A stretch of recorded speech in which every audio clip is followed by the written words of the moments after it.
बिस्मिल्लाहिर्रहमानिर्रहीम। Chapter number 8 lecture number 2 है। आज हमने इस चैप्टर का लॉन्ग क्वेश्चन जो है वो डिस्कस करना है। फर्स्ट लॉन्ग क्वेश्चन है speed of sound in air. Chapter number 8 इसका नाम है वेव्स। कल हम इसका पहला लेक्चर जो है वो डिस्कस कर चुके हैं, तो आज हम इसका सेकंड लेक्चर डिस्कस करने जा रहे हैं। Lecture number 2 speed of sound in air. ये वेरी इंपॉर्टेंट क्वेश्चन है। इसके रिलेटेड एक्सरसाइज के अंदर शॉर्ट क्वेश्चन भी हैं और ये लॉन्ग क्वेश्चन के तौर पे भी आता है, और इसके रिलेटेड जो है वो बहुत सारे MCQs हैं वो भी पेपर में आते हैं। तो लेक्चर को स्टार्ट करते हैं। Speed of sound in air. सबसे पहले आप लोग ये मैट्रिक में पढ़ चुके हैं नेचर ऑफ साउंड जो है, नेचर ऑफ साउंड। बेटा ये हमारे पास वेव नेचर है, साउंड की जो नेचर है ये वेव नेचर है। और वेव कौन सी है? ये लॉन्गिट्यूडनल वेव होती है, लॉन्गिट्यूडनल वेव। ये कल के लेक्चर में भी हमने डिस्कस किया था कि लॉन्गिट्यूडनल वेव्स जो है वो क्या होती हैं। इसमें motion of the particle and motion of the waves जो है ये पैरेलल होती हैं, यानी जब साउंड एक जगह से दूसरी जगह ट्रैवल करती है तो वो इस तरह इस फॉर्म में जा रही होती है। कंप्रेशन, फिर रेयरफैक्शन है, कंप्रेशन, रेयरफैक्शन है, कंप्रेशन और rarefaction, compression, compression, rarefaction, compression, rarefaction, compression, rarefaction की फॉर्म में एक जगह से दूसरी जगह जो है वो जाती है। स्पीड ऑफ साउंड जो है इसका हमारे पास फार्मूला है। स्पीड ऑफ साउंड जो है इसका हमारे पास फार्मूला है स्पीड ऑफ साउंड। ये इसका बेटा फार्मूला है V is equal to E over rho under root. यानी स्पीड ऑफ साउंड जब किसी भी मीडियम में अगर आप स्पीड ऑफ साउंड को कैलकुलेट करते हैं तो उसके लिए ये हमारे पास फार्मूला है V is equal to E over rho under root. ये फार्मूला आपको इंडिकेट कर रहा है, शो कर रहा है कि V की जो डिपेंडेंस है, V की जो डिपेंडेंस है वो हमारे पास दो चीज़ों पे है। नंबर 1 ये E देखिए, E इसमें क्या है? E जो है इसको आप कंप्रेसिबिलिटी भी कह सकते हैं, कंप्रेसिबिलिटी, या फिर आप इसको मॉडुलस ऑफ इलास्टिसिटी कह सकते हैं, मॉडुलस ऑफ इलास्टिसिटी। ये मॉडुलस ऑफ इलास्टिसिटी है, यह मॉडुलस ऑफ इलास्टिसिटी। आप लोग मैट्रिक के अंदर मॉडुलस ऑफ इलास्टिसिटी जो है वो डिस्कस कर चुके हैं। मॉडुलस ऑफ इलास्टिसिटी क्या होता है? ये हमारे पास बेटा स्ट्रेस ओवर स्ट्रेन की रेशो है। स्ट्रेस बोलते हैं फोर्स पर यूनिट एरिया को, और स्ट्रेन बोलते हैं कि किसी भी बॉडी के अंदर डिफॉर्मेशन जो है वो कितनी आई है। आप उसको 3 तरह से डिफरेंट मेथड से आप डिफाइन कर चुके हैं। Tensile stress, tensile volumetric stress है एंड शेयर स्ट्रेस। इसी तरह स्ट्रेन भी 3 तरह की होती है। टेंसाइल स्ट्रेन है, वॉल्यूमेट्रिक स्ट्रेन है, शेयर स्ट्रेन। फिर इनकी आप जब रेशो लेते हैं तो रेशो हमारे पास मॉडुलस ऑफ इलास्टिसिटी आता है, और ये 3 तरह के होते हैं, young modulus, bulk modulus, share modulus. Young modulus आप मैट्रिक में पढ़ चुके हैं। तो यहाँ पे बेसिकली मॉडुलस ऑफ इलास्टिसिटी क्या है? ये हमारे पास रेशो है स्ट्रेस ओवर स्ट्रेन की। ओके, तो यहाँ पे देखें सेकंड हमारे पास रॉ है। रॉ क्या चीज़ है? रॉ इंडिकेट कर रही है डेंसिटी ऑफ मीडियम। इसे मीडियम जिसमें साउंड ट्रैवल कर रही ये उसकी डेंसिटी है, या फिर आप इसे इनर्शिया कह सकते हैं, inertia of medium, inertia of medium. ये मीडियम का इनर्शिया है जिस मीडियम में साउंड ट्रैवल कर रही है। फॉर एग्जांपल अगर मैं बोल रहा हूँ तो मेरी आवाज़ आप तक पहुँच रही, तो ये दरमियान में जो जगह है ये मीडियम है, एयर यहाँ पे मीडियम है, तो मीडियम की जो डेंसिटी है ये उसके ऊपर भी डिपेंड करती है। अच्छा, स्पीड ऑफ साउंड जो है इसको मेजर, एक तो आप मैट्रिक के अंदर रेजोनेंस ट्यूब यूज़ करके स्पीड ऑफ साउंड जो है वो बेटा कैलकुलेट कर चुके हैं प्रैक्टिकल में। आपकी टेक्स्ट बुक में नहीं है लेकिन प्रैक्टिकल की जो बुक है उसके अंदर हम रेजोनेंस ट्यूब की हेल्प से स्पीड ऑफ साउंड कैलकुलेट कर चुके हैं। यहाँ पे आर्टिकल के अंदर हम क्या करने जा रहे हैं, सबसे पहले स्पीड ऑफ साउंड जो है वो मेजर करने की कोशिश की न्यूटन ने, लेकिन वो इसमें कामयाब ना हो सका। यानी उसने जो स्पीड ऑफ साउंड का फार्मूला ड्राइव किया उससे स्पीड ऑफ साउंड की वैल्यू कैलकुलेट की तो उसके अंदर बेटा 16% की एरर थी। फिर इस एरर को करेक्ट किया। लेप्लास एक साइंटिस्ट है जिसने इसकी करेक्शन की। तो पहले हम इसकी दो हेडिंग बना लेते हैं, न्यूटन अटेम्प्ट, या इसको आप इस तरह भी लिख सकते हैं speed of formula of speed of sound according to Newton. Okay, फिर हम इसकी करेक्शन करेंगे, उसको आप लेप्लास करेक्शन भी लिख सकते हैं या फिर आप उसको लिख सकते हैं formula of speed of sound according to Laplace. तो यहाँ पे मैं लिख रहा हूँ न्यूटन अटेम्प्ट्स।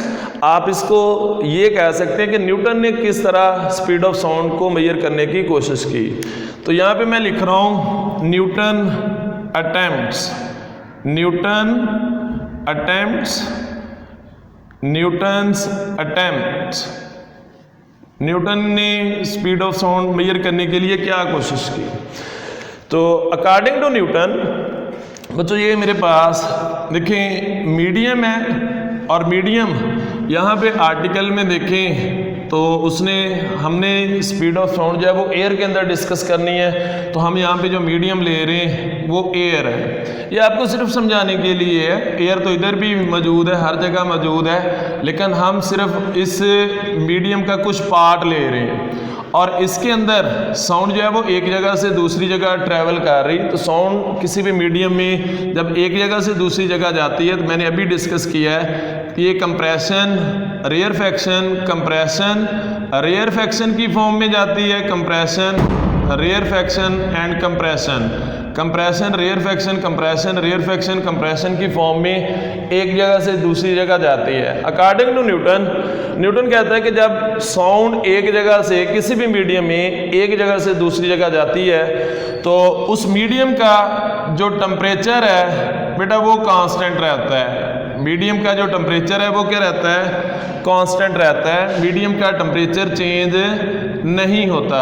यानी अगर मैं इस रूम के अंदर बोल रहा हूँ तो मेरी आवाज़ जो है मेरे मुंह से आपके कानों तक पहुँच रही, तो ये दरमियान में जो मीडियम है इसका टेम्परेचर साउंड की वजह से इसके टेम्परेचर के ऊपर कोई इफेक्ट नहीं होता, ये न्यूटन कह रहा है। तो इसका मतलब हम यहाँ पे टेम्परेचर को कांस्टेंट रख रहे हैं।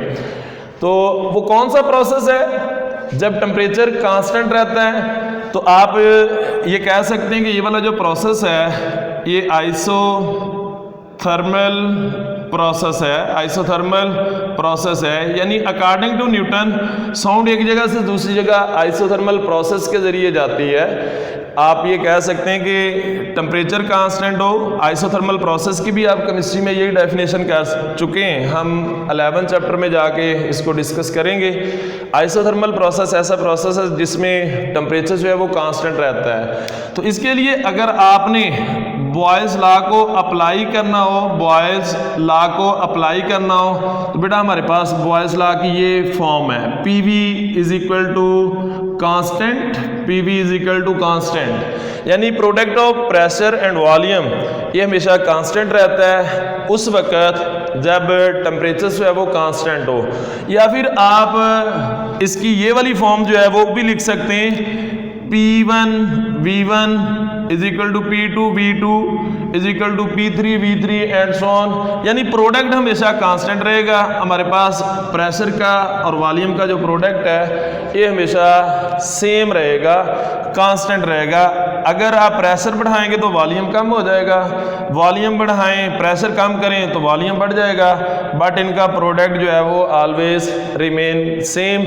यानी आपको जो रिजल्ट मिलेगा वो सेम आएगा। और ये उसी वक्त पॉसिबल है जब टेम्परेचर जो है ये कांस्टेंट है। और ये न्यूटन ने हमें बताया है कि जब साउंड एक जगह से दूसरी जगह जाती है, यानी यहाँ से जब ये ट्रैवल करके यहाँ पे पहुँचती है तो इस मीडियम का टेम्परेचर चेंज नहीं होता। तो हम कंसिडर करते हैं, सपोज करें ये वाला जो हमारे पास मीडियम है जो कि हमने एयर मीडियम कंसिडर किया हुआ है। अगर इसका प्रेशर जब P था तो उस वक्त इसका वॉल्यूम V है, और प्रेशर साउंड की वजह से प्रेशर थोड़ा सा इंक्रीज कर गया तो बेटा इधर देखें अब इसका जो वॉल्यूम है वो डिक्रीज कर जाएगा।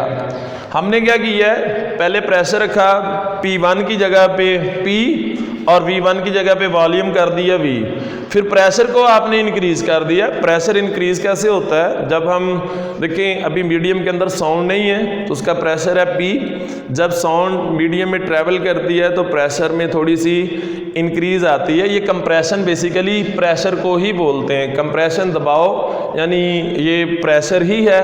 तो साउंड की वजह से पहले मीडियम में सिर्फ एयर थी, अब क्या होता है साउंड की वजह से वो एयर किस डिफरेंट पॉइंट्स के ऊपर कंप्रेस हो जाती है, तो ये कंप्रेशन बेसिकली प्रेशर है। तो ये कंप्रेशन की वजह से इसके अंदर स्मॉल सी चेंज आ जाती है, स्मॉल इंक्रीज इन प्रेशर है। अगर प्रेशर में स्मॉल इंक्रीज है तो वॉल्यूम जो चेंज होगा बेटा वो भी स्मॉल होगा, ये भी स्मॉल है, small change in volume, small change in pressure. तो हम क्या करते हैं, ये वाली जो हमने चीज़ें सपोज की हैं इसको हम बॉयज़ लॉ के अंदर पुट कर देते हैं एज, तो हमारे पास देखें ये बन जाएगा P1 की जगह पे आप लिख लें P और वॉल्यूम V है, तो P2 की जगह पे प्रेशर आप चेंज कर दें P प्लस डेल्टा P करें तो वॉल्यूम जो है वो डिक्रीज हो जाएगा V माइनस डेल्टा V।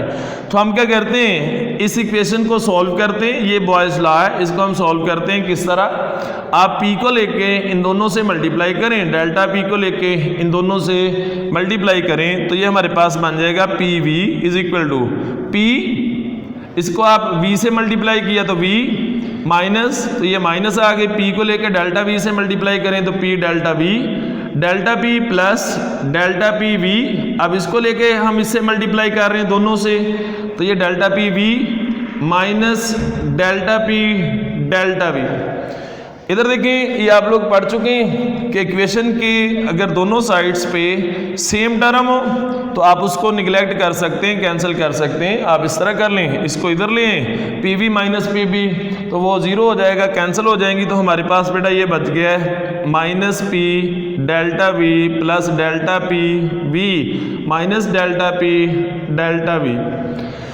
जो बाकी टर्म्स बची हैं वो ये तीन है, पहले इधर राइट साइड पे 4 थी, लेफ्ट साइड पे 2 थी, एक ही थी सिंगल टर्म थी तो ये कैंसिल हो गई, तो इस साइड पे 3 टर्म्स हैं वो बाकी बच गई हैं। अच्छा, इन तीनों टर्म्स के अंदर ये वाली जो टर्म है इसको गौर से देखें, इसमें देखें डेल्टा P और डेल्टा V जो है ये आपस में मल्टीप्लाई हो रहे हैं। डेल्टा P क्या है, मैंने इधर लिखा था ये स्मॉल चेंज इन प्रेशर है, और डेल्टा V ये भी स्मॉल चेंज इन वॉल्यूम है, तो ये इसका मतलब ये दोनों स्मॉल टर्म है। तो बेटा अगर दो स्मॉल टर्म आपस में मल्टीप्लाई हो रही हो तो उनका जो प्रोडक्ट होगा, उनका जो रिजल्ट होगा वो हमारे पास और ज़्यादा स्मॉल हो जाता है। लाइक इधर देखें फॉर एग्जांपल ये मेरे पास एक स्मॉल नंबर है, इसको अगर मैं स्मॉल नंबर से मल्टीप्लाई करूं तो जो इनका रिजल्ट आएगा वो हमारे पास और ज़्यादा स्मॉल हो चुका है। जिस तरह ये देखें अगर ये डेल्टा P है ये डेल्टा V, तो दोनों स्मॉल नंबर हैं तो मैंने दोनों को मल्टीप्लाई किया तो आंसर और ज़्यादा स्मॉल हो गया है। यानी इसका मतलब ये है, आप इसको इस तरह लिख लें कि अगर आप डेल्टा P और डेल्टा V इसका जो प्रोडक्ट है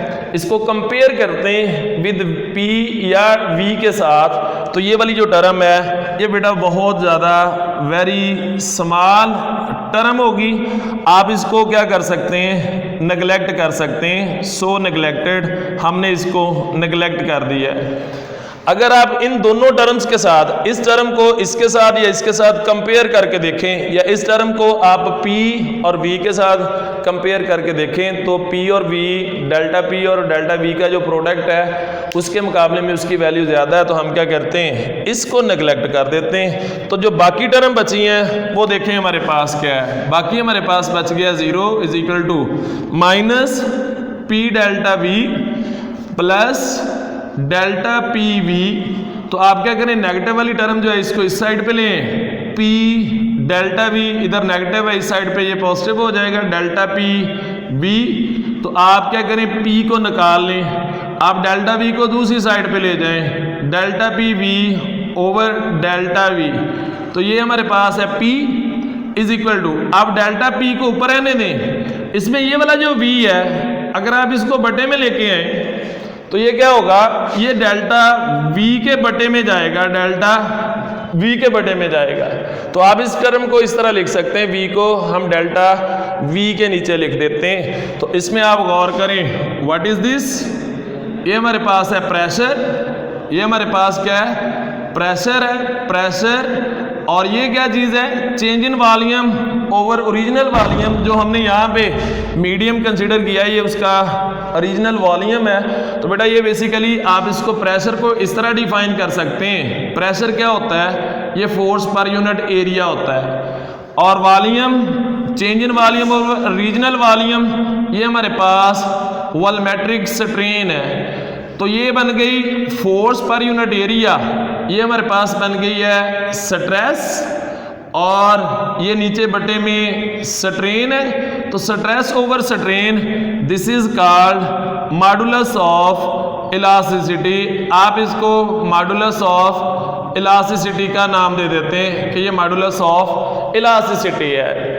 दोबारा देखें, डेल्टा बी प्रेशर है, प्रेशर की ये डेफिनेशन होती है फोर्स पर यूनिट एरिया, और डेल्टा वी ओवर वी ये वॉल्यूमेट्रिक स्ट्रेन है। जिस तरह आप लोगों ने स्ट्रेन पढ़ी होगी delta L over L, change in length over original length, तो ये change in volume over original volume है, it is also a strain, इसे वॉल्यूमेट्रिक स्ट्रेन का नाम देते हैं। तो बेटा इधर देखें, स्ट्रेस की भी तो यही डेफिनेशन है, force per unit area, it is also called stress, और ये बटे में स्ट्रेन है, तो स्ट्रेस ओवर स्ट्रेन ये ई के इक्वल होता है। व्हाट इज ई, ई बोलते हैं मॉडुलस ऑफ इलास्टिसिटी को।